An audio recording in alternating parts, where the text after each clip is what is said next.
Greetings once again to my fellow watch enthusiasts on YouTube and Facebook and wherever else this video is being seen. It's Celine Driver once again with an unboxing. Going to be, as far as purchases go, this is going to be my last unboxing for a little while.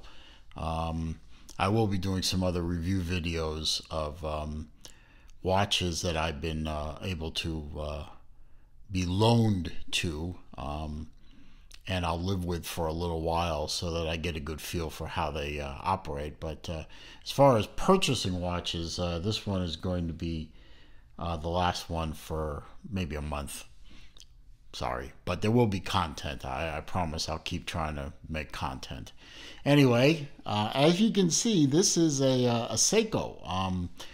Not a watch that I was pursuing for a very long time, but I happened to come across a picture of it and was intrigued, did a little research, and decided that this was a watch that I would really like to add to my collection, for mostly for the shape and color aspects. And it would make a nice wearable, maybe not a daily watch, but definitely a wearable watch. This is a JDM watch and thus a JDM Seiko box. This did actually come from Japan. I found it on eBay, good price, and bought it from Japan. It came extremely quickly, a week to go all the way from Japan to the United States. And yet the USPS can't seem to get a package from one city in Florida to another inside of a week. Go figure. Anyway, without further ado, ta-da! It's what they call an orange bishop. The astute among you may recognize the shape of the watch as the Bishop watch from the movie Aliens with an S, the second of the Alien quadrilogy. And that the watch that was worn by the android Bishop, which I have one of those. You can refer back to one of my previous unboxing videos to get a review of that. This is the same shape, but this is obviously orange bezel, orange buttons, and is therefore called the Orange Bishop. The formal part number is Seiko SCED, Sam Charlie Edward David 029, produced in 2015. I'll get to that, more of that in a minute. As you can see, I did not buy this new. It was previously owned. The previous owner had removed several links. I actually had to put 2 links back on, but thanks to the experience with my original Bishop and my 2 Ripley watches, I know exactly what to do to work with these ridiculously difficult links. Comes with an instruction book, which is still wrapped in its plastic, and a warranty card, which is useless outside Japan. So that's all that's in the box. We'll just kind of stuff to get in there, you miserable. Thank you very much. Concentrate on the watch. SCED029. The Orange Bishop. It is a chronograph. It has this dial here at the 9 o'clock is your running seconds for the watch. Your chronograph second is there, pointing at 12. Yes, I know it's off a tad. I will get to how to, I'll figure out how to fix that later. I know it is fixable. I just need to sit down and do it. This is a 24-hour dial indicator, and this is your running minutes indicator, and inside the dial is your date function. And let's see, your top button fires off the chrono, which is done very nicely. And I'll let it run so that we can see that dial down there move. As you can see, the band and the clasp are really mostly unmarked. It's in great shape. Uses a standard fold-over clasp with dual push buttons with a good solid click, and it has large links tapering down into the smaller, looks like 18mm links, and these are the ones that are movable for sizing purposes.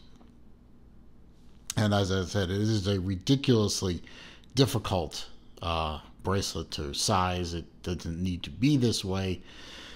But I suppose, given the 80s aesthetic that they were shooting for in 2015, they just decided that, oh, let's go ahead and make that difficult. Okay, chronograph has passed a minute. And as you can see, the dial at the 6 o'clock position has moved. And we will stop the chrono and reset. And you can see it has a very nice smooth sweep to it. So we know that the chrono works. I know that the timing works because I've got this thing through the post a little while ago, and it's keeping very good time. Back is extremely good condition, maybe a little scuff or two here and there. You can see it is number 51 out of 300. I'll get to that in a little more detail in a minute. And it even conveniently puts information on there. Just a nice looking watch. Bi-directional bezel. Bezel is fairly tight. It moves easily. It doesn't bind up. And it moves in a full circle in both directions very smoothly. But no spring in there, no clicky click. Just a movable bezel. For what purpose, I honestly couldn't tell you, since I guarantee you this ain't no dive watch. Not with a non-screw down crown and a fairly low water resistance. Yeah, you can go swimming with it, but wouldn't want to go anything past snorkel depth with it. But a nice watch. And you know me, I'm a sucker for orange, so just it spoke to me, and I had to answer. Got my sheet of info goodies here. As I said, this is SCED029. There are multitude of SCED watches out there. I believe in my other review of my other Bishop, I left a link in the description of a great website to see to read about the history of the SCED line. I'll try to remember to put that link in this video as well. It is number 51 out of 300, as you can see back there.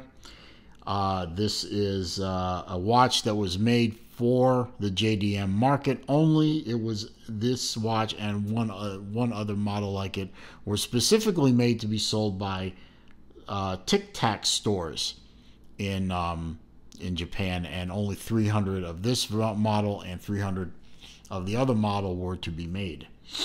It is a, if I pronounce this correctly, forgive me if I don't, Giorgetto,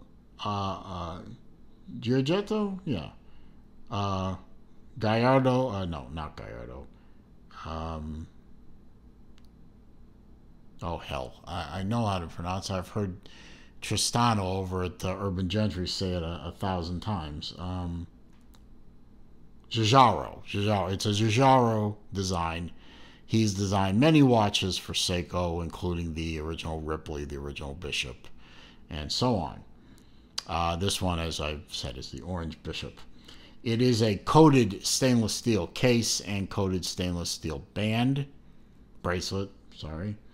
It is 41 millimeter in diameter. It is a 24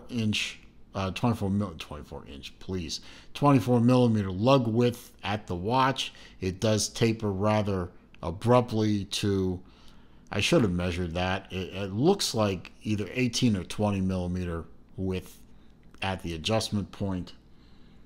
It's probably 20.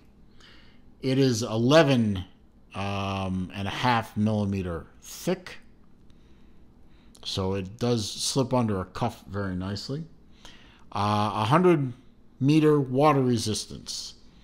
It is a quartz watch, non-hackable movement, using the 7T12 quartz movement from Seiko.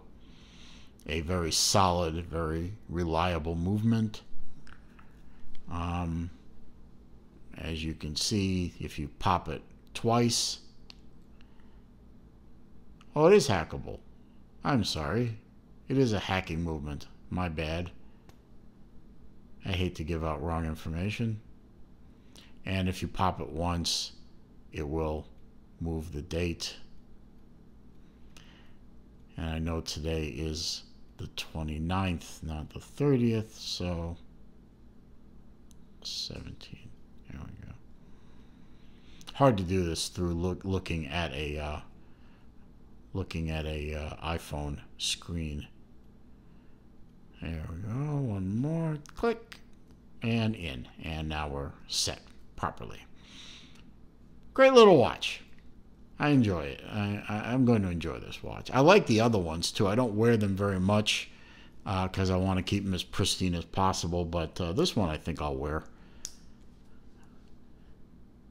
Fits very nicely. Get my sleeve out of the way here. Fits very nicely now that I've sized her up. Feels good.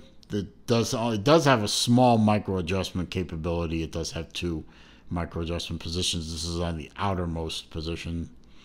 You can see the lugs are very short, as almost all the Giugiaro designs are. Very mechanical looking, very 80s, attempting to be futuristic look with the asymmetric case that he seems to be famous for. But the asymmetric case does not interfere with movement of my wrist. And as you can see, it will disappear nicely under my sweatshirt sleeve. I like it. Oh, and of course we have the orange and the blue, which we all know I'm a big fan of orange and blue. Most of my European subscribers now seem to understand the American fascination with college color schemes. At least I taught them that, I guess. Maybe not. Anyway, nice little watch. Nice little pickup for me. I'm very happy with it. And on my happy note, I will wrap the video up by saying my usual things. If you like the video, a thumbs up would be appreciated. Comments, questions, suggestions down below. If you are not a subscriber, go ahead and click the subscribe button if you like what you see in here. And if you do, don't forget to click the bell icon so when I post new videos, you'll be alerted.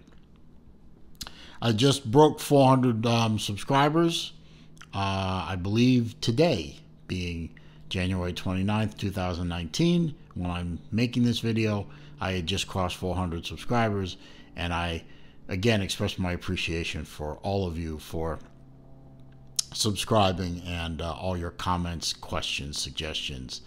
Very happy with 99% of them. There have been a couple that I wasn't so happy with, but you take the good with the bad, or the bad with the good. So, thank you very much for your time, and I will see you next video.